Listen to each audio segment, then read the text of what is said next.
بسم الله الرحمن الرحيم.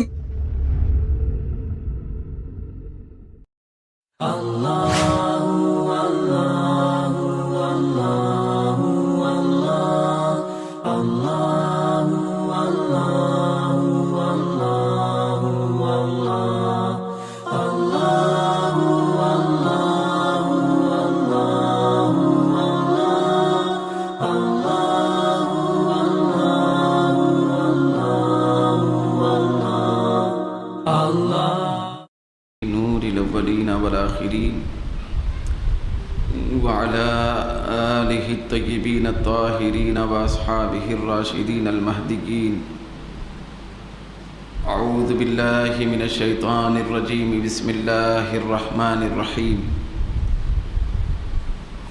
فإذا قضيتم مناسككم فاذكروا الله كذكركم آباءكم أو أشد ذكرا. فمن الناس من يقول ربنا آتنا في الدنيا وما له في الآخرة من خلاق. ومنهم من يقول ربنا آتنا في الدنيا حسنة وفي الآخرة حسنة وقنا عذاب النار. أولئك لهم نصيب مما كسبوا والله سريع الحساب.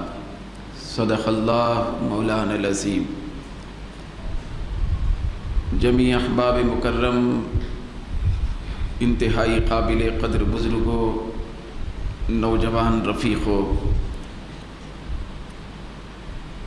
قرآن مجید کی تقریباً 3 آیات مقدسہ آپ کے سامنے ابھی پڑھنے کی سعادت حاصل ہوئی.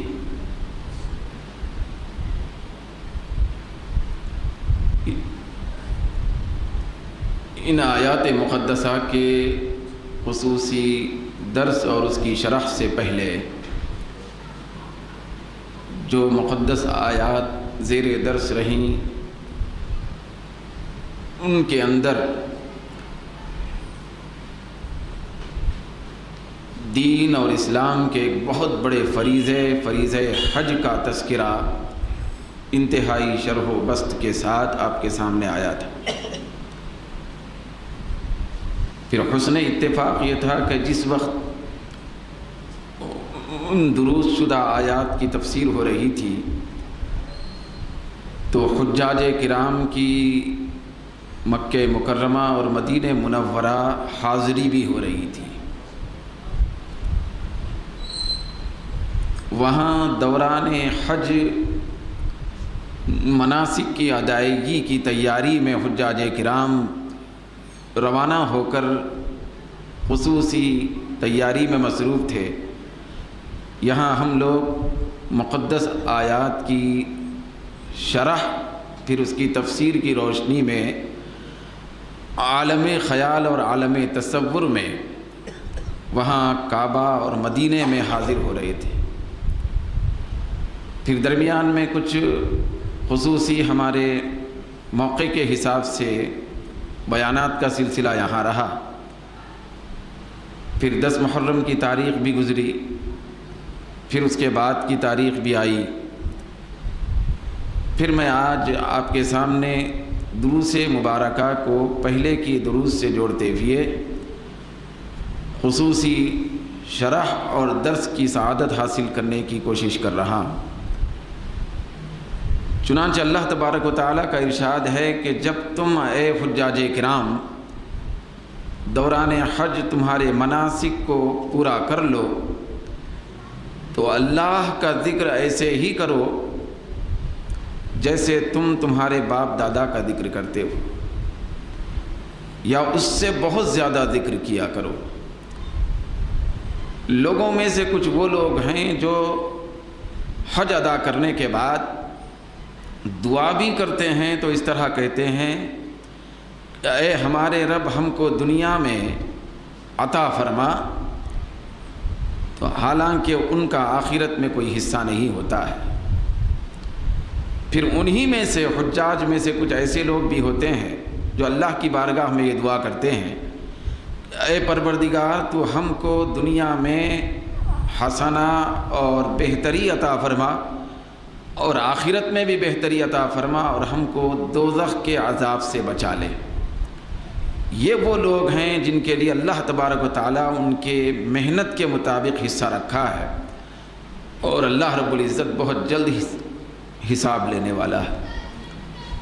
حجاج کرام واپس ہو چکے، تقریباً قافلے واپس آئے ہیں، پھر یہ سلسلہ بھی ہمارے ہاں شروع ہو چکا ہے کہ حاجیوں کی واپسی کے بعد ان کی زندگی کس طرح ہو۔ جیسے کہ اخبارات میں پڑھنے کو ملا، جلسے ہوئے، اور یہ ایک حاجی جاتے جب ہیں حج کا ارادہ کر کے کہ تو اس وقت بھی جلسے ہوتے ہیں کہ وہاں جا کر حاجی صاحبان کرنا کیا ہے، کون سے معمولات اختیار کرنا ہے، کس طرح وہاں کے مناسک کو ادا کرنا ہے، نیت کیسی ہونا ہے، کردار کیسے ہونا ہے، اس پہ روشنی ہوتی ہے۔ جب واپسی ہو جاتی ہے تو حج کی واپسی کے بعد کی زندگی کیسے ہونی چاہیے، اس پر بھی تبصرے ہوتے ہیں۔ آئیے ہم لوگ حج سے واپسی کی زندگی کیسے ہو، اس کی تفسیر اور اس کی شرح خود قرآن سے پوچھیں۔ قرآن مجید میں اللہ رب العزت ان آیات میں فرما رہا ہے کہ فَإِذَا قَضَيْتُم مَنَاسِكَكُمْ، اے حاجیو جب تم تمہارے مناسک پورا کر چکو، یعنی حج کے درمیان کیے جانے والے سارے معمولات مکمل کر چکو، حج مکمل ہو گیا، تو فَاذْكُرُوا اللَّهَ، یاد رکھو اللہ کا ذکر کرو۔ جب حج تکمیل کو پہنچ جائے تو اللہ کا ذکر کثرت سے کیا کرو۔ کیسے کرو؟ تو اللہ فرماتا ہے کذکرکم آباءکم، جیسے تم اپنے بچپنے میں تمہارے باپ دادا کا ذکر کرتے تھے۔ بچہ جب چھوٹا ہوتا ہے، معصوم بچہ ہوتا ہے، بھئی اس کو کوئی پتھر مارتا ہے تو بھی وہ کہتا ہے ابا یا امی۔ جب اس کو کوئی چھیڑتا ہے تو وہ اس سے بدلہ لینے کے بجائے امی ابا کو پکارتا ہے۔ جب اس کو کوئی چیز مل جاتی ہے تب بھی ماں باپ کو یاد کرتا ہے، جب اس سے کوئی چیز چھن جاتی ہے تب بھی ماں باپ کو یاد کرتا ہے۔ تو اللہ رب العزت بطور تمثیل یہ فرمایا کہ جب تم میرا گھر دیکھ چکو، جب تم میرے کعبے کا طواف کر چکو، جب میرے احکامات کی روشنی میں حج کے مناسک مکمل کر چکو، تو تم پورے مناسک ادا کرنے کے بعد جب اپنے گھر کو لوٹ جاؤ، وطن کو لوٹ جاؤ، یا مناسک حج کی ادائیگی کے بعد فارغ ہو جاؤ، تو یاد رکھنا تم ایسے ہی رب کو یاد کرو جیسے تم بچپنے میں ابا اور امی کو یاد کرتے تھے۔ حاجی جب حج کر کے واپس آ جائے تو وہ اس طرح اللہ رب العزت کی محبت سے سرشار ہو جائے، پھر اللہ کی الفت میں اتنا دیوانہ ہو جائے، پھر اللہ رب العزت کے انس میں اتنا زیادہ پاگل ہو جائے کہ اگر اس کو کوئی آدمی چھیڑتا ہے تب بھی رب کو یاد کرنے والا ہو جائے، اگر نقصان ہوتا ہے تو رب کو یاد کرنے والا ہو جائے، فائدہ پہنچتا ہے تو رب کو یاد کرنے والا ہو جائے، ہر وقت ہر لمحہ وہ رب کو یاد کرنے والا بن جائے، تب کہیں جا کر وہ حقیقت میں حاجی بن کے واپس آتا ہے۔ حج کے بعد کی زندگی قرآن بتا رہا ہے، حج کے بعد کی جو زندگی ہے وہ کیسی ہو، قرآن اس کی وضاحت کر رہا ہے کہ کم از کم تمہاری زندگی حج سے واپس ہونے کے بعد اس طرح ہو کہ تم اللہ کو ایسے یاد کریں جیسے تم ماں باپ کو بچپنے میں یاد کرتے تھے۔ پھر اس کے بعد اللہ رب العزت نے فرمایا کہ کہیں کوئی ذہن یہ نہ سمجھے کہ بس اللہ کو اسی طریقے سے یاد کرنا ہے جیسے ماں باپ کو یاد کرتے ہیں، رب کو اسی طریقے سے یاد کرنا ہے جیسے اب کو یاد کرتے ہیں، نہیں۔ پروردگار عالم نے فرمایا او اشد ذکرا، یاد رکھنا تم آگے کی منزل طے کر چکے ہو، حقیقت میں تم اس جذبے کے ساتھ کعبے کو گئے تھے کہ کہ وہاں کعبہ نہیں، کعبے کا مالک ہم کو دکھ جائے، کعبہ نہیں بلکہ کعبے کے مالک کو راضی کیا جائے۔ اس وقت یہ تمہارا دھیان تھا کہ یہ عمارت ہے جو رب کا گھر ہے، ہم کو اس عمارت سے جہاں محبت ہے اس سے کروڑوں درجے اس عمارت کے رب سے محبت ہے۔ تو یہ تصور اگر ہے، کمال درجے کے تم حاجی بن چکے، تو او اشد ذکرہ، یاد رکھنا تم رب کا ذکر ماں باپ کی طرح نہیں، ماں باپ سے کروڑوں درجے بڑھ کے کیا کرنا۔ ماں باپ کے ذکر اور ان کی یاد سے زیادہ رب کا ذکر کیا جائے۔ کیوں؟ اس لیے کہ ماں باپ تمہارے دنیا میں آنے کا ذریعہ ہیں، جبکہ رب تم کو دنیا میں پیدا کرنے والا ہے، تم کو رزق دینے والا ہے، تم سے محبت کرنے والا ہے، تم کو فائدے کے چیزیں عطا فرمانے والا ہے، تم کو نقصانات سے بچانے والا ہے، تم کو دنیا کی زندگی میں سرخرو کر کے پھر جنت جیسی نعمت سے تم کو ہمکنار کرنے والا ہے، پھر وہ اپنی رضا اور خوشنودی بھی دینے والا ہے۔ تو اسی لیے رب کو اب سے زیادہ یاد کیا جائے، ماں باپ سے زیادہ رب کا تذکرہ کیا جائے۔ یہ حاجی صاحبان کی واپسی کے بعد کی عملی زندگی کا حال ہوتا ہے کہ رب کو زیادہ یاد کرنے والے بن جائیں۔ پھر اس کے شان نزول بھی ہے، یہ عمومی مفہوم آپ کے سامنے میں نے عرض کیا قیامت تک کے لیے۔ شان نزول یہ ہے اس کا کہ حضرت ابن عباس رضی اللہ تعالی عنہما سے روایت ہے کہ جاہلیت کے دور میں لوگ، زمانے جاہلیت میں، اس وقت بھی نماز پڑھنے کا تو کوئی تصور نہیں تھا، لیکن حج کرنے کا، کعبے کا طواف کرنے کا تصور تھا۔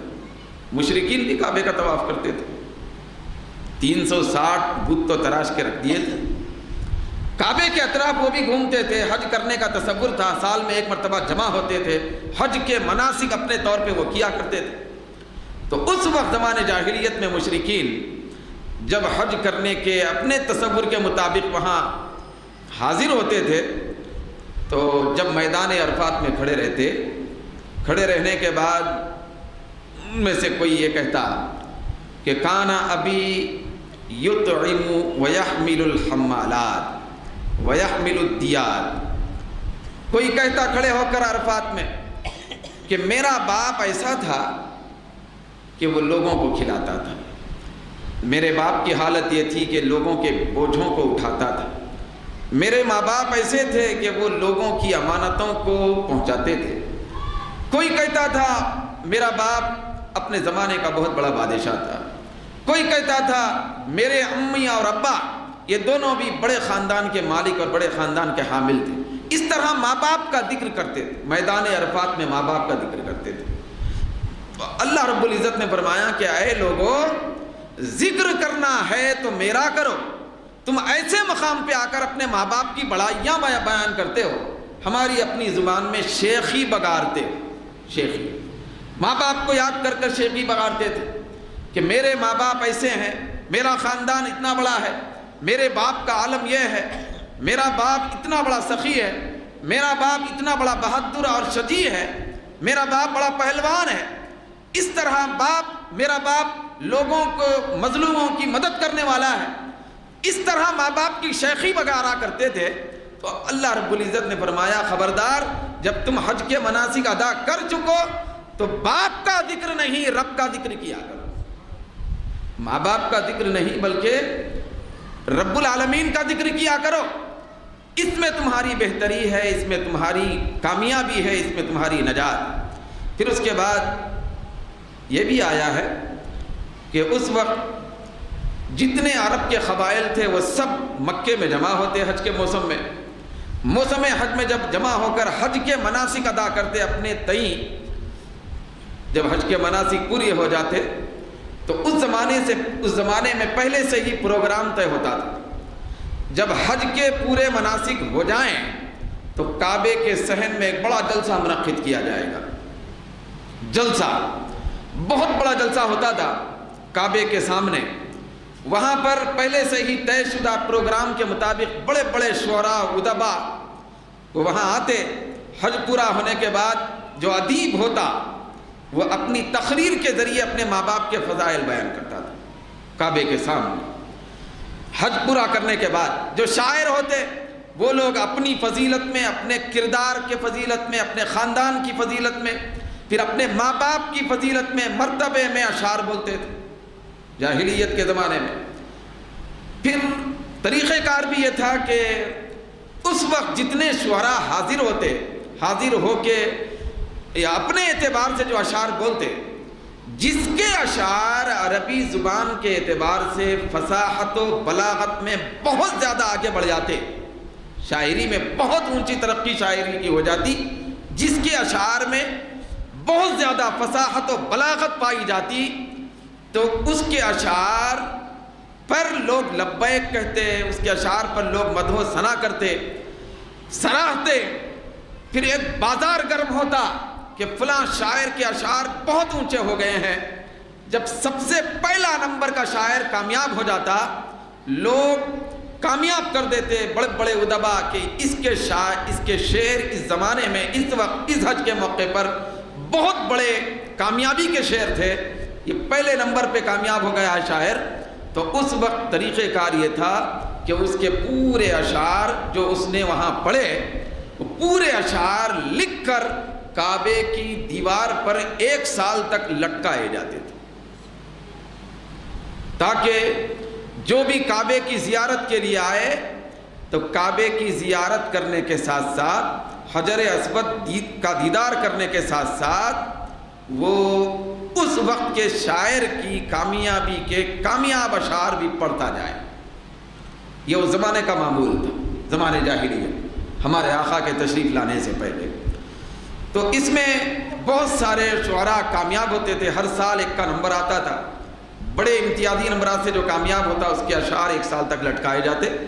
تو اس کے اشعار جو لٹکائے جاتے تھے اس کا ایک مجموعہ آج بھی ہمارے درمیان میں ہے، مدارس میں پڑھا جاتا ہے، ادب عربی ادب کے لیے، اس کا نام ہے السبع المعلقات، کتاب کا نام ہے۔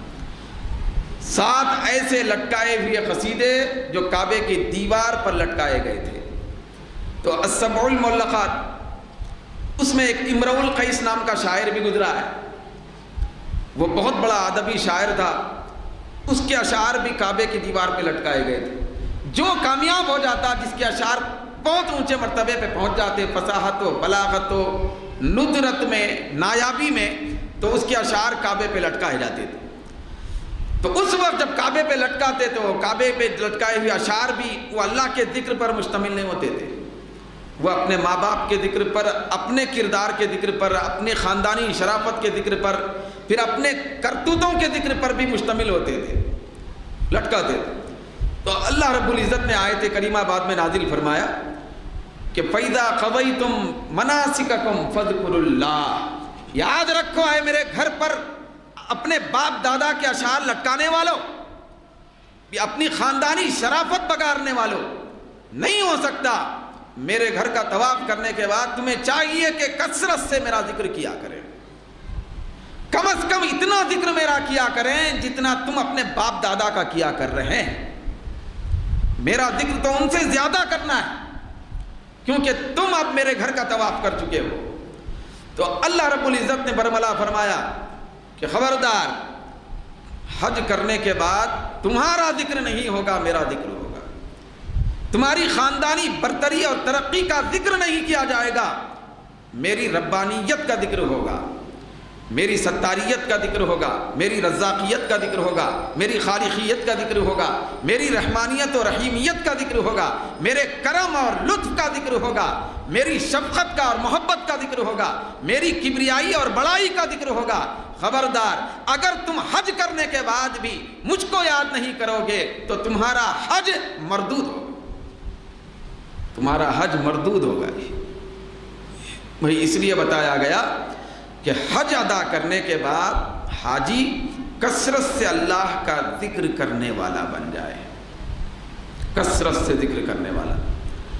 پھر وہاں جب اللہ کا ذکر کرتے، اللہ سے کچھ مانگنے کی بات آتی، تو دور جاہلیت میں کوئی کہتا تھا، جب وہ مانگنے کی بات آتی، عرفات کے میدان میں کعبے کے سامنے دعا کرنے کی بات آتی، تو وہ لوگ دعا رب سے کرتے بھی، پہلے تو اللہ کا ذکر نہیں کرتے تھے، جب مانگنے کی بات آتی تو مانگتے کیا تھے؟ مانگتے یہ تھے فَمِنَ النَّاسِ مَن يَقُولُ رَبَّنَا آتِنَا فِي الدُّنْيَا، مانگتے تھے تو بھی دنیا مانگتے تھے، کعبے کے سامنے کھڑے رہ کر صرف دنیا کی دعا کی جاتی تھی۔ تو اللہ نے فرمایا خبردار، جو حج ادا کرنے کے بعد میرے گھر کے سامنے یا میدان عرفات میں دعا کے لیے ہاتھ اٹھا کر صرف دنیا مانگتا ہے، وَمَا لَهُ فِي الْآخِرَةِ مِنْ خَلَاقٍ، تو ایسے شخص کا آخرت میں کچھ بھی رتی برابر حصہ نہیں ہوگا، حج کا حصہ نہیں ہوگا، ثواب نہیں ہوگا، جو صرف دنیا مانگتا ہے۔ یہ یاد رکھیں کہ دعا مانگنے والے 3 قسم کے ہوتے ہیں بھئی۔ ایک وہ دعا مانگنے والا ہوتا ہے جس کی دعا میں صرف دنیا ہوتی ہے، پھر ایک وہ دعا کرنے والا ہوتا ہے جس کی دعا میں صرف آخرت ہوتی ہے، پھر ایک وہ دعا کرنے والا ہوتا ہے جس کی دعا میں دنیا بھی ہوتی ہے آخرت بھی ہوتی ہے۔ تو جو صرف دنیا مانگتا ہے دنیا میں وہ بھی فیل ہے، جو صرف آخرت مانگتا ہے وہ بھی ناکام ہے، ناکام ہے۔ جو دنیا اور آخرت دونوں کی دعا کرتا ہے وہی کامیاب ہے۔ صرف دنیا مانگنے والا بھی ناکام، صرف آخرت مانگنے والا بھی ناکام۔ کیوں؟ دنیا کے بغیر آخرت کا تصور ہی نہیں ہے۔ جو کچھ آخرت کے لیے کرنا ہے اس کو آخرت میں پہنچ کے کرنا نہیں ہے، دنیا میں رہ کے کرنا ہے۔ بھلا بتائیے، آپ کے سر میں درد ہو رہا ہے شدید، تو آپ انتہائی الفت محبت کے ساتھ نماز پڑھ سکتے ہیں؟ پیٹ میں درد ہو رہا ہے، قرآن کی تلاوت ہو سکتی ہے؟ کاروبار کی جھنجٹ ہے بھئی، آپ انتہائی خشوع و خضوع کے ساتھ نماز ادا کر سکتے ہیں؟ بھئی آپ کے اندر ایک کوفت ہے، ایک پریشانی ہے اور مصیبت ہے، ٹینشن ہے، آپ کوئی بھی دین کا کام انجام دے سکتے نہیں۔ بھئی آدمی اگر دنیا کے لیے، دین کے لیے اور آخرت کے لیے بھی کچھ کرنا ہے تو دنیا سدھری ہوئی ہو تب کر سکتا ہے۔ تو اسی لیے کہا گیا صرف دنیا مانگنے والا بھی داعی نہیں ہو سکتا، دعا کرنے والا نہیں ہو سکتا، ناکام ہے۔ صرف آخرت مانگنے والا بھی غافل ہے، وہ نہیں سمجھتا کہ آخرت کب ملتی ہے۔ جو آدمی، جو بندہ دنیا مانگتا ہے اور آخرت مانگتا ہے رب کی بارگاہ میں، وہی کامیاب ہوتا ہے۔ تو وہ طریقہ قرآن میں بیان کیا گیا، کامیاب کون ہے، کس کے لیے آخرت میں حصہ ملنے والا ہے۔ تو اللہ نے آگے فرمایا وَمِنْهُمْ مَنْ يَقُولُ، بھئی انہی بندوں میں سے کچھ ایسے بندے بھی ہوتے ہیں جو یہ کہتے ہیں ربنا آتنا فی الدنیا حسنہ، جو یہ دعا کرتے ہیں کہ اے پروردگار تو ہم کو دنیا میں بھلائی عطا فرما، پہلے دنیا میں بھلائی عطا فرما، وفی الآخرۃ حسنہ، پھر آخرت میں بھی بھلائی عطا فرما، وقنا عذاب النار، ہم کو آگ کے عذاب سے بچا لے۔ طریقہ یہ بتایا گیا کہ ہم کو دنیا میں بھلائی عطا فرما، پھر ہم کو آخرت میں بھلائی عطا فرما، پھر آخرت میں بھلائی اتنی عطا فرما کہ ہم کو آخرت میں عذاب نار سے بچا لے۔ یہ منزل ہے دعا کے اختتام کی۔ تو جو بندہ یہ دعا کرتا ہے پہلے دنیا کے بارے میں، تاکہ دنیا کے ٹینشن نہ رہے، دنیا کی مصیبت نہ رہے، دنیا کے تفکرات نہ رہیں، دنیا کے خیالات نہ رہیں، پھر اس کے بعد آخرت کے لیے کچھ کرنے کے لیے آگے بندہ جائے تو بے فکری کے ساتھ آخرت کے اعمال کر سکے، پھر آخرت کے کام کاج اختیار کر سکے۔ تو اسی لیے یہ آج ہم اپنے دماغ میں عمر بھر کے لیے لکھ کے اٹھنا ہے کہ دعائیں ہزاروں ہیں، ہزاروں قسم کی دعائیں حدیثوں کی کتابوں میں ہیں، قرآن میں بھی کئی جگہ دعائیں آئی ہیں، بے شمار دعائیں ہیں، منقول ہیں، بزرگوں سے منقول ہیں، صحابہ سے منقول ہیں، سرکار سے منقول ہیں، نبیوں سے منقول ہیں۔ حضرت یونس نے یہ دعا کی، حضرت ایوب نے یہ دعا کی، حضرت ابراہیم نے یہ دعا کی، حضرت آدم نے یہ دعا کی۔ اس طرح دعاؤں کی لاتعداد تعداد ہے، بہت زیادہ دعائیں ہیں، لیکن ساری ہزاروں دعاؤں میں سب سے بڑی دعا یہ ہے کہ بندہ اللہ کی بارگاہ میں عرض کرے ربنا آتنا فی الدنیا حسنہ وفی الآخرۃ حسنہ وقنا عذاب النار۔ دعاؤں کی فہرست میں سب سے بڑی دعا، صدر دعا، اونچی دعا، جس سے بڑی کوئی دعا نہیں ہے، وہ یہی دعا ہے۔ یہ مشہور دعا ہے، یہی دعا ہے، اس سے بڑی کوئی دعا نہیں۔ جب بندہ یہ دعا کر لے گا تو دوسری دعائیں کرے نہ کرے چل جاتا ہے، دوسری دعائیں مانگے نہ مانگے رہ جاتا ہے۔ اسی سے بندے کو سب کمالات مل جاتے ہیں، دنیا کے کمالات اور آخرت کے پورے جائزات اور کمالات اس کو عطا ہو جاتے ہیں۔ لیکن خدا نہ خواستہ بندہ ہزاروں دعائیں کر لے لیکن یہ دعا چھوٹ جائے تو بندے کو کچھ نہیں مل سکتا۔ یہ دعا پہلے ہے، بھئی ربنا آتنا فی الدنیا حسنہ وفی الآخرۃ حسنۃ وقنا عذاب النار۔ یہ دعا کبھی بھی نہیں چھوٹنا چاہیے۔ یہ دعا پہلے کر کے یا آخر میں کر کے اس کو دعا کا ضرور حصہ بنائیں، پہلے کر لی جائے تو بہتر ہے۔ جب ہم دعا کرنے کے لیے بیٹھیں درود پاک پڑھ لیں گے، پھر اللہ کی حمد و ثنا بھی بیان کریں گے، تو پہلے نمبر پر یہ دعا پڑھیں کہ ربنا آتنا فی الدنیا حسنہ وفی الآخرۃ حسنۃ وقنا عذاب النار۔ اس کے بعد یہ دعا کرنے کے بعد جو دعا آپ کرتے جائیں گے، ماں باپ کے لیے دعا، اولاد کی دعا، زندگی میں برکت کی دعا، ملازمت میں ترقی کی دعا، بیماری سے شفا کی دعا، صحت کاملہ کی دعا، پڑوسیوں کے لیے دعا، خاندان اور اہل و عیال کے لیے دعا، کاروبار کی ترقی کی دعا، جو دعا کریں گے، جنت کی دعا، قبر میں نجات کی دعا، موت کی آسانی کی دعا، جہنم سے چھٹکارے کی دعا، جو کچھ آپ مانگتے جائیں گے، ہزاروں دعائیں، وہ ساری دعائیں اسی دعا کی تفسیر ہوں گی، بھئی اسی دعا کی تفصیل ہوں گی۔ یہ دعا اصل ہے۔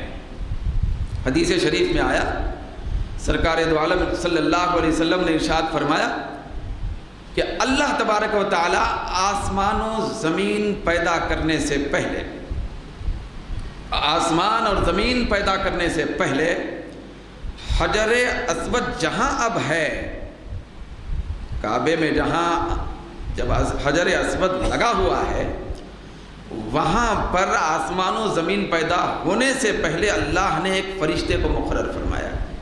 بھئی ابھی حجر اسود بھی نہیں تھا، بھئی آسمان زمین، کعبہ ہی نہیں تھا، مگر اللہ تعالیٰ نے وہاں فرشتے کو مقرر فرما دیا تھا۔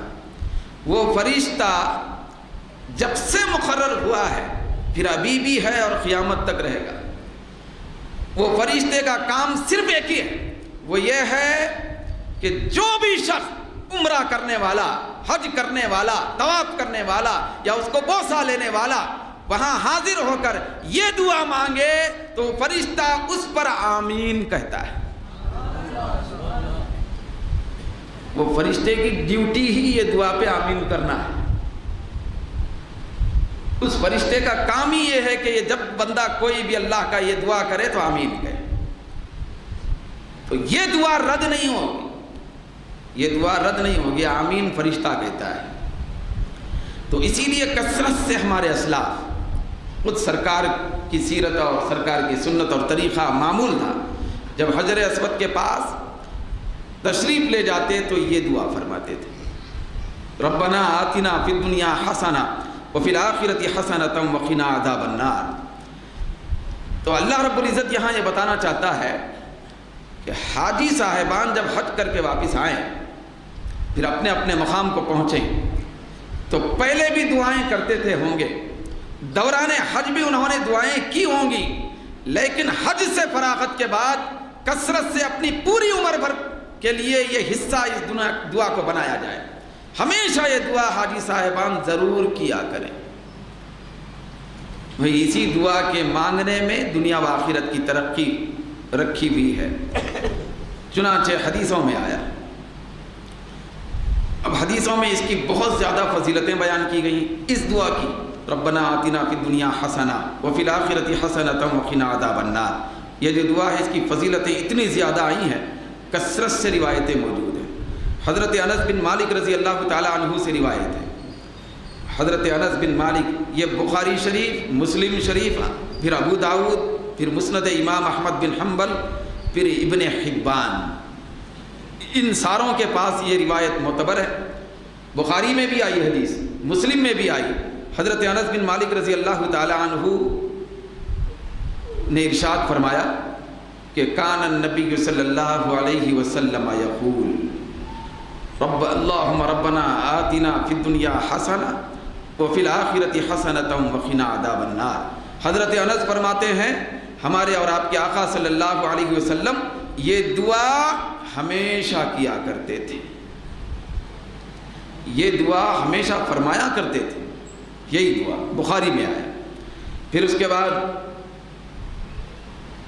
حضرت انس رضی اللہ تعالی عنہ سے حضرت قتادہ نے پوچھا تھا، صحابی رسول نے ایک دوسرے صحابی سے پوچھا۔ حضرت انس نے سے حضرت قتادہ نے کیوں پوچھا؟ اس لیے پوچھا کہ حضرت انس ایک ایسے صحابی کا نام ہے کہ جن کا تقریباً 10 سال کا عرصہ خاص سرکار کے دولت خانے میں گزرا۔ یہ وہ خوش نصیب صحابی ہے 10 سال تک سرکار کی خدمت میں رہے، بلا روک ٹوک، گھر کے بچے کی طرح سرکار کے گھر میں رہتے تھے حضرت انس رضی اللہ تعالیٰ عنہ۔ تو اس لیے صحابہ اکرام کچھ پوچھا کرتے تھے ان سے کہ سرکار کا معمول کیا تھا، کثرت سے رہنے والے تھے۔ تو حضرت قتادہ نے حضرت انس سے پوچھا کہ ای دعوت کان اکثر ما یدعو بها النبی صلی اللہ علیہ وسلم، اے انس تم سفر میں ساتھ تھے، حضر میں ساتھ رہتے تھے، مسجد میں ساتھ رہتے تھے، حجرے میں بھی ساتھ رہتے تھے، گھر میں ساتھ رہتے تھے، تم بتاؤ کہ سب سے زیادہ کثرت سے سرکار کون سی دعا کرتے تھے، کون سی دعا کرتے تھے؟ تو حضرت انس فرماتے ہیں وہ دعا جو سرکار سب سے زیادہ کثرت سے کیا کرتے تھے وہ دعا یہ تھی، اللہم ربنا آتنا فی الدنیا حسنہ وفی الآخرۃ حسنۃ وقنا عذاب النار۔ کثرت سے دعا سرکار یہ کرتے تھے۔ پھر اس کے بعد حضرت انس رضی اللہ تعالیٰ عنہ کا بھی معمول آیا۔ حضرت انس کے بارے میں صحابہ روایت کرتے ہیں، دیکھنے والے لوگ بتاتے ہیں کہ حضرت انس بھی کثرت سے یہی دعا مانگا کرتے تھے، پھر لوگوں سے فرمایا کرتے تھے میں یہ دعا اس لیے زیادہ کیا کرتا ہوں کیونکہ میں نے ہر لمحہ میرے آقا کو یہ دعا کرتے ہوئے دیکھا ہے، سب سے بڑی دعا ہے۔ پھر اس کے بعد ایک روایت یہ بھی آئی کہ حضرت انس رضی اللہ تعالیٰ عنہ کی بارگاہ میں کچھ لوگ آئے، پھر حاضر ہو کے وہ عرض کرنے لگے سرکار ہمارے لیے کچھ دعا فرمائے۔ کچھ مسائل بھی رکھے ہوں گے کہ یہ مسئلہ ہے تو آپ ہمارے لیے دعا فرمائیں۔ تو حضرت انس رضی اللہ تعالیٰ عنہ نے دعا فرمائی، ربنا آتنا فی الدنیا حسنہ وفی الآخرۃ حسنۃ وقنا عذاب النار۔ تھوڑی دیر لوگ بیٹھے، اس کے بعد پھر عرض کرنے لگے سرکار ہمارے لیے دعا فرمائی۔ تو حضرت انس رضی اللہ تعالیٰ عنہ نے فرمایا، ربنا آتنا فی الدنیا حسنہ وفی الآخرۃ حسنۃ وقنا عذاب النار۔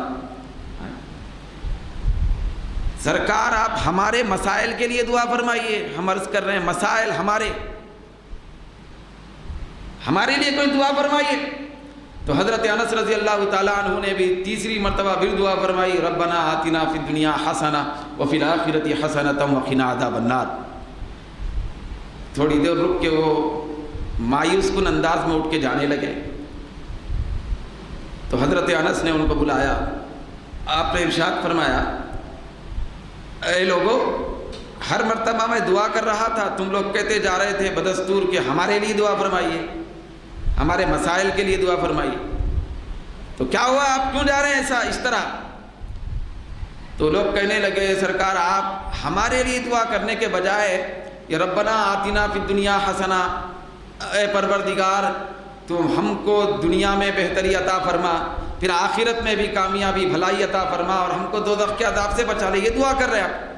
ہمارے مسائل کے بارے میں تو کوئی دعا نہیں ہوئی، مسائل کا ذکر ہی نہیں ہوا دعا میں۔ تو حضرت انس رضی اللہ تعالیٰ عنہ نے اس وقت فرمایا کہ اے لوگوں کیا تم چاہتے ہو، کیا تم یہ سمجھتے ہو کہ میں تمہارے لیے دعا نہیں کر رہا تھا؟ کیا تم یہ سمجھ کے جاتے ہو کہ تمہارے جو دنیا آخرت کے معاملات ہیں میں ان کے اندر رکھنا ڈال رہا ہوں یہ دعا کر کے؟ یاد رکھنا یہ دعا 3 مرتبہ جو میں کر رہا تھا یہ صرف تمہارے مسائل کے حل کے لیے ہو رہی تھی۔ اس کے اندر صرف تمہارے مسئلے کا حل نہیں، مطلوبہ مرغوبہ مسئلے کا یہ حل نہیں، تمہاری دنیا و آخرت کی ساری بھلائیوں کے لیے دعا ہو رہی تھی۔ سب سے بڑی دعا دے رہا تھا، سب سے بڑی دعا یہی تھی۔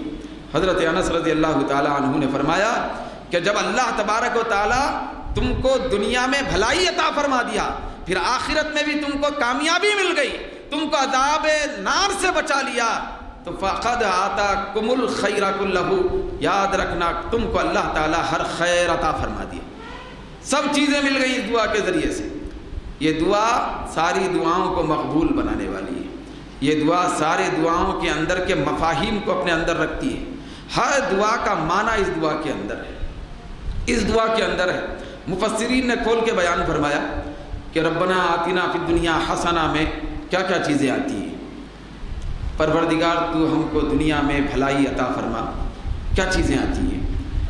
تو ان چیزوں میں بتایا گیا، مفسرین لکھتے ہیں، تقریباً ہر مفسر نے لکھا یہ دنیا میں بھلائی عطا فرما میں صحت بھی ہے، نوکری اور ملازمت بھی ہے، مصیبتوں کا ٹل جانا بھی ہے، پھر اولاد کی نعمت کا مل جانا بھی ہے، مال اور دولت کا حصول بھی ہے، معیشت کا استحکام بھی ہے، دنیا کی سلطنت بھی ہے، دنیا کے امتحانات کی کامیابی بھی ہے، روزگار بھی ہے، اور شکم سیر ہونا بھی ہے، پیاس کا بجھنا بھی ہے، ہر قسم کی بھلائی چاہے کسی بھی زمرے سے تعلق رکھتی ہو، وہ حلال کی ہو جائز امر کی ہو، ساری چیزیں اس جملے میں مفقود ہیں، پوشیدہ ہیں کہ اے اللہ تو ہم کو دنیا کی بھلائی عطا فرما۔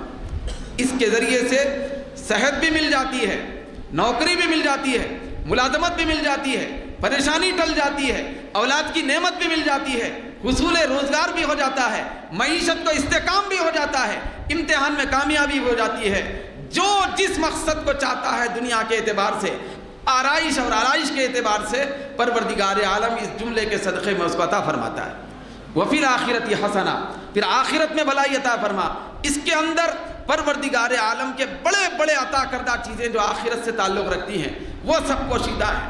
موت آسان ہونا اسی میں ہے بھائی، آخرت کی بھلائی میں موت کا ایمان پر قائم ہونا، خاتمہ بالخیر ہونا، قبر کی زندگی منور ہونا، محشر میں آسانی سے اٹھایا جانا، رب کی بارگاہ میں خوشحال کھڑا کیا جانا، اور اللہ رب العزت کی بارگاہ کے مہمان بنائے جانا، پھر سارے پل صراط پر سے آسانی سے گزرا جانا، پھر جنت میں پہنچ جانا، دوزخ سے بچنا، یہ ساری چیزیں وفی الآخرۃ حسنہ سے بندے کو نصیب ہو جاتی۔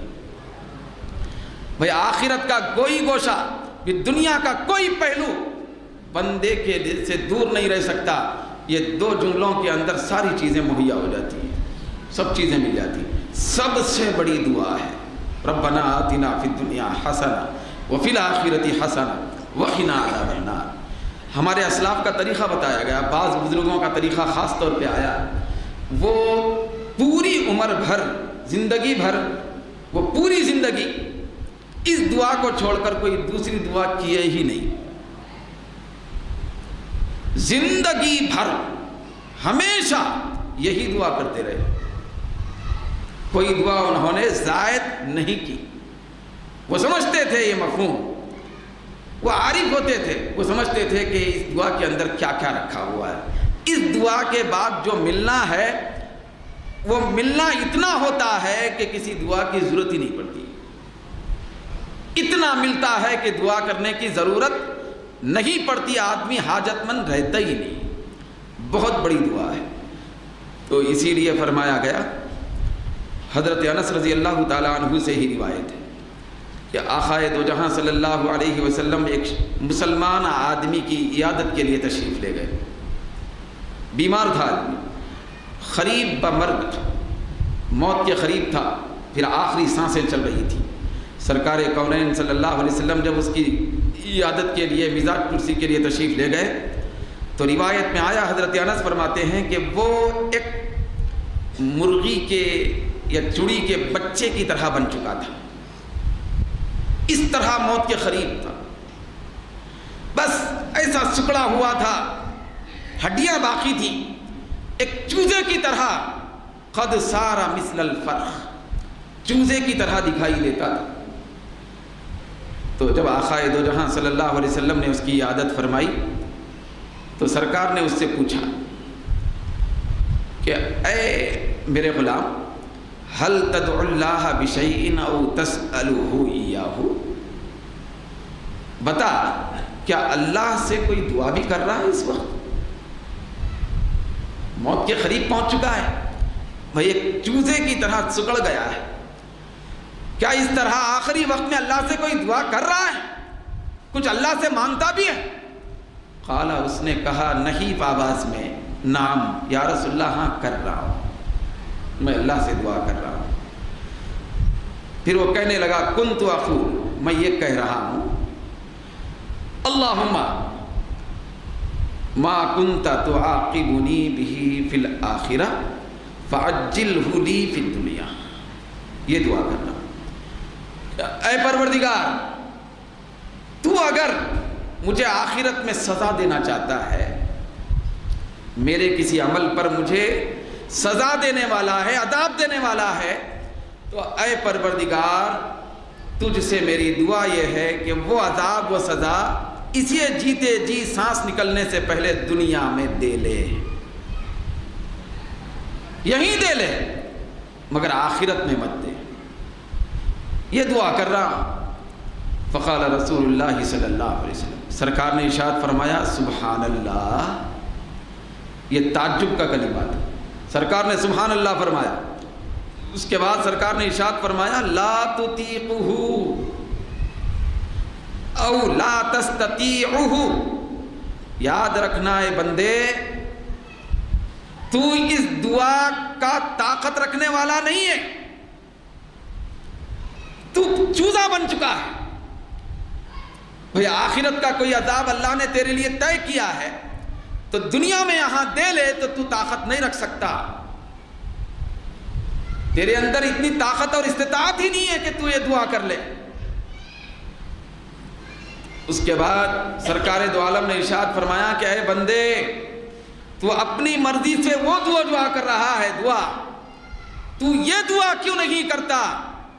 تو اس نے عرض کیا نحیف آواز میں، یا رسول اللہ کون سی دعا، اس آخری وقت میں کون سی دعا کروں؟ تو سرکار نے فرمایا یہ دعا کر لے، جو آخری سانس چل رہی ہے اس میں یہ دعا کر لے کہ ربنا آتنا فی الدنیا حسنہ وفی الآخرۃ حسنۃ وقنا عذاب النار، یہ دعا کرتے رہے۔ تو وہ شخص پہلی مرتبہ یہ دعا کا کلمہ اپنی زبان سے نکالا اس وقت جبکہ وہ سکڑ کے چوزا بن چکا تھا، ہڈیاں دکھائی دے رہی تھی، ناتوانی اپنی انتہا کو پہنچ چکی تھی، بیماری بہت زیادہ لاغر بنا چکی تھی، قریب بمرگ اور بموت تھا۔ جب یہ دعا کے کلمات اپنی زبان سے ادا کرتا ہے فشفاہ اللہ، اللہ تعالیٰ اسی وقت اس کو شفا دے کے کھڑا کرتا ہے۔ موت کے نوالا بن کر جانے والا شخص سرکار کے بتانے کے بعد جب یہ دعا کرتا ہے، موت کے قریب پہنچا ہوا شخص، موت کا نوالا بنا ہوا شخص، تو اللہ تعالیٰ اس کو اس دعا کے تصدق میں شفا عطا فرماتا ہے۔ یہ دعا مسلم شریف میں ہے، یہ روایت مسلم شریف کی ہے، پھر امام بخاری نے بھی روایت کی ہے اس کی، مگر ان کی بخاری شریف میں نہیں بلکہ الادب المفرد میں بیان کی، امام بخاری کی دوسری کتاب میں، پھر ترمذی شریف میں بھی یہ روایت ہے، پھر مسند امام احمد بن حنبل میں بھی روایت ہے کہ اللہ تعالیٰ اس کو اسی لمحہ شفا دے کے کھڑا کر دے۔ یہ اس دعا کی تاثیر ہے۔ بس ہم کو کوئی دعا کرنے کا موقع ملے نہ ملے، بس ہم اپنی یہ دعا کی عادت بنا لیں کہ ہم یہ دعا کرتے رہیں زندگی بھر کہ ربنا آتنا فی الدنیا حسنہ وفی الآخرۃ حسنۃ وقنا عذاب النار۔ پھر سرکار دو عالم صلی اللہ علیہ وسلم سے حضرت عبداللہ بن سائب نے سنا، صحابی رسول نے، کہ سرکار رکن یمانی پھر حجر اسود کعبے کے پاس رکن یمانی اور حجر اسود کے درمیان سرکار دو عالم کثرت سے یہ دعا فرماتے تھے. حجر اسود اور رکن یمانی کے درمیان سرکار دو عالم کثرت سے یہ دعا فرماتے تھے. پھر اس کے بعد سرکار دو عالم صلی اللہ علیہ وسلم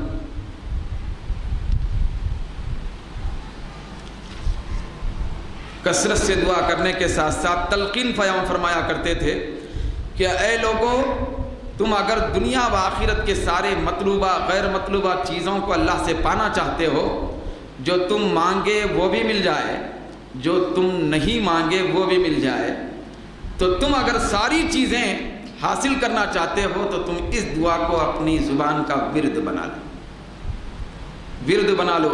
یہ دعا بہت بڑا قیمتی خزانہ ہے. بھئی اس دعا کی توفیق اللہ تبارک و تعالی ہر آدمی کو نہیں دیتا ہے. جس کو اللہ تبارک و تعالی دنیا و آخرت کی سعادتیں حاصل کرانا چاہتا ہے، دینا چاہتا ہے، تو اسی کو اس دعا کرنے کی توفیق عنایت فرماتا ہے. ہر بندے کو نہیں دیتا. پھر اس میں خاص بات یہ ہے کہ آخری جملہ ہے، اس کے اوپر میں اپنی گفتگو ختم کرنا چاہتا ہوں. یہ ہے وقنا عذاب النار.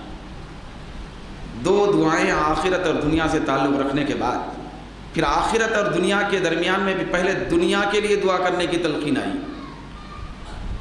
دنیا کے لیے کہ ربنا آتنا فی الدنیا حسنہ، دنیا میں ہم کو بھلائی پہلے عطا فرما. دنیا میں بھلائی پہلے ہے، آخرت میں بعد میں. یہ طریقہ بتایا گیا دنیا میں. پھر اس کے بعد پروردگار عالم نے یہ طریقہ سکھایا کہ وقنا عذاب النار. آخرت میں بھلائی ملنے کے ساتھ ساتھ یہ بھی دعا کرو کہ دوزخ کے اور آگ کے عذاب سے اللہ تعالیٰ بچا لے. حالانکہ آخرت میں بھلائی کی دعا کرنے میں دوزخ سے بچنا بھی ہے. جب ہم دعا کریں گے اللہ ہم کو آخرت میں بھلائی عطا فرما، تو سب سے بڑا منزل کا معاملہ تو دوزخ ہے، اس سے بچنا تو ہے ہی ہے. لیکن پھر اللہ رب العزت نے یہ کیوں فرمایا کہ وقنا عذاب النار بھی کہو کہ اے اللہ دوزخ کے عذاب سے بھی بچا لے. یہ کیوں فرمایا؟ دوزخ کے عذاب سے تو بچنا وفی الآخرت یہ حسنہ میں ہو رہا ہے. آخرت میں بھلائی عطا فرما میں دوزخ کے عذاب سے بچنا بھی ہے. لیکن پھر یہ کیوں فرمایا جا رہا ہے کہ دوزخ کے عذاب سے بچا لے؟ یہ بھی کہو بطور خاص. اس کے اندر ایک راز مچل جانے کی بات ہے. وہ یہ ہے کہ جب بندہ یہ عرض کرتا ہے اللہ کی بارگاہ میں کہ وفی الآخرت یہ حسنہ، اللہ آخرت میں بھلائی عطا فرما، دوزخ کی آگ سے بچ جاتا ہے. بھیا آگ سے بچ جاتا ہے. جب آگ سے بچ گیا تو کیا رہ گیا؟ بھئی ایک چیز رہتی ہے اونچی، وہ یہ ہے، دیگر حدیثوں میں آیا جب اللہ تبارک و تعالیٰ کسی بندے کو اس دعا کا متحمل بنا کر یا کوئی اور ذریعے سے اپنی بارگاہ کا قرب عطا کرتا ہے، پھر اپنا دوست بناتا ہے، پھر اللہ تعالیٰ کا وہ بندہ پیارا بن جاتا ہے، تو اس بندے کے اندر اللہ رب العزت یہ منصب رکھتا ہے، حصہ رکھتا ہے کہ وہ جنت میں جانے والا ہی نہیں بنتا، وہ جنت میں لے جانے والا بھی بنتا ہے. بندہ جب کامیاب ہو جاتا ہے تو کچھ بندے ایسے اللہ کے محبوب بندے ہوتے ہیں، وہ خود جنت میں جانے والے نہیں، دوسروں کو لے جانے والے بنتے ہیں. تو اسی کا نام شفاعت. شفاعت کبریٰ، شفاعت عظمیٰ، یہ ہمارے آقا کا حصہ ہے. سب سے بڑی شفاعت سرکار کو دی گئی. سب سے پہلے سرکار شفاعت فرمائیں گے، پھر اس کے بعد آیا دیگر انبیاء کرام شفاعت کریں گے، پھر اس کے بعد شہداء صدیقین شفاعت کریں گے، پھر اس کے بعد مجاہدین اور علماء وغیرہ سب شفاعت کریں گے. اس طرح شفاعت کرنے والے بہت سارے لوگ ہوں گے، بہت سارے لوگ. اب شفاعت بھی کئی انداز کی ہوگی. کسی کی شفاعت قبول کی جائے گی میدان محشر میں ہی، تو وہ لوگ اپنے ساتھیوں کو رفیقوں کو جہنم میں لے گئے بغیر سیدھا جنت میں پہنچا دیں گے۔ کچھ شفاعتیں ایسی ہوں گی کہ لوگ اپنے بدعمالیوں کی وجہ سے جہنم میں جائیں گے، دوزخ میں پہنچیں گے، پہنچنے کے بعد وہ جلتے ہوں گے، مگر وہ ہوں گے اللہ کے نیک بندوں کے چاہنے والے۔ تو اللہ رب العزت اس وقت اذن شفاعت عطا فرمائے گا، یہ جو دوزخ میں جلنے والے تمہارے رفیق ساتھی ہیں، ان کو تم سفارش کر کے شفاعت کر کے جنت میں پہنچاؤ۔ تو وہ عرض کریں گے مولا ہم جنت میں کیسے جائیں، دوزخ میں کیسے جائیں؟ دوزخ میں تو آگ بھڑک رہی ہے، جب دوزخ میں جانے والے لوگ جل کے کوئلہ بن چکے، ہم دوزخ میں جا کے ان کو نکالیں گے تو ہمارا حال کیا ہوگا، ہم کیسے بچیں گے؟ تو اللہ رب العزت فرمائے گا میرا اذن اور میری اجازت اور حکم ہے، تم دوزخ میں جا کے بس صحیح سلامت اپنے چاہنے والوں کو ہاتھ پکڑ کے نکال کے جنت میں پہنچائیں گے، تمہارے اوپر آگ اثر انداز نہیں کر سکے گی۔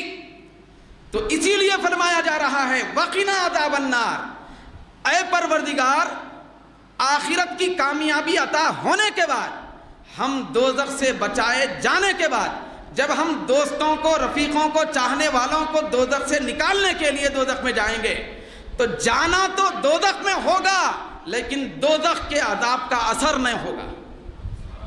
تو اے پروردگار اس وقت جہنم میں جانے کے بعد بھی ہم کو جہنم کا عذاب کا اثر نہ ہو، اس کی بھی ہم دعا کرتے ہیں وقنا عذاب النار۔ اسی لیے جملہ یہ نہیں آیا قرآن میں، یہ دعا میں وقنا النار، وقنا النار، اے پروردگار تو ہم کو دوزخ سے بچا لے، یہ جملہ نہیں ہے۔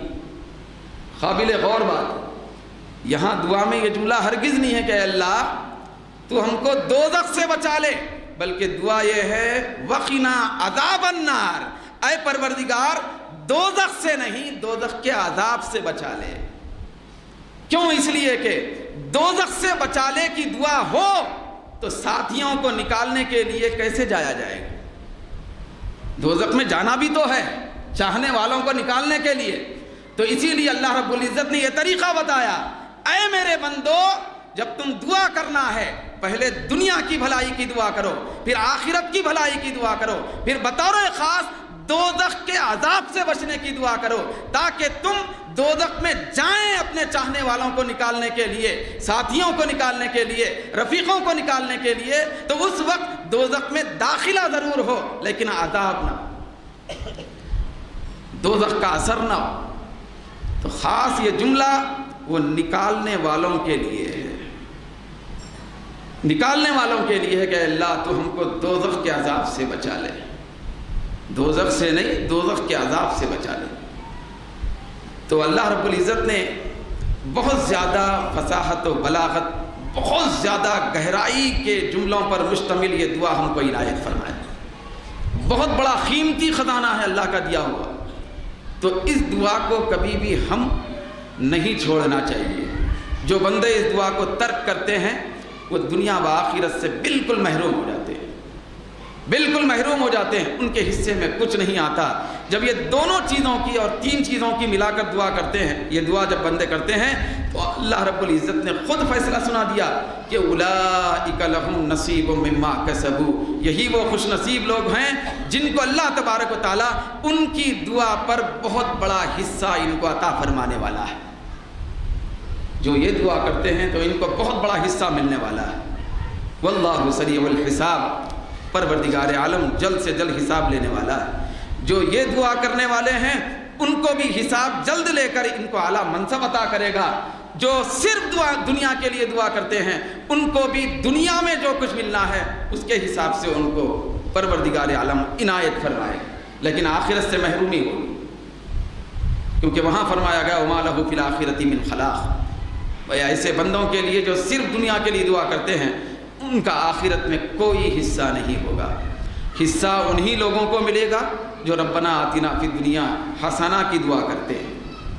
یہ جو دعا ہے بہت قیمتی خزانہ ہے بھائی، اگر ہم اس کو سمجھ جائیں پھر انتہائی وارفتگی کے ساتھ، دل سے یقین کامل کے ساتھ دعا اگر یہ کریں تو انشاءاللہ تبارک و تعالی ہر قسم کی مصیبت دور ہوگی، پھر دنیا و آخرت کی ہر قسم کی راحت ہم کو عطا کر دی جائے گی۔ پروردگار عالم ہم سب کو بھئی اس عظیم دعا کو سمجھنے اور اس کو ورد زبان بنانے کی توفیق عنایت فرمائے۔ وما علینا الا البلاغ۔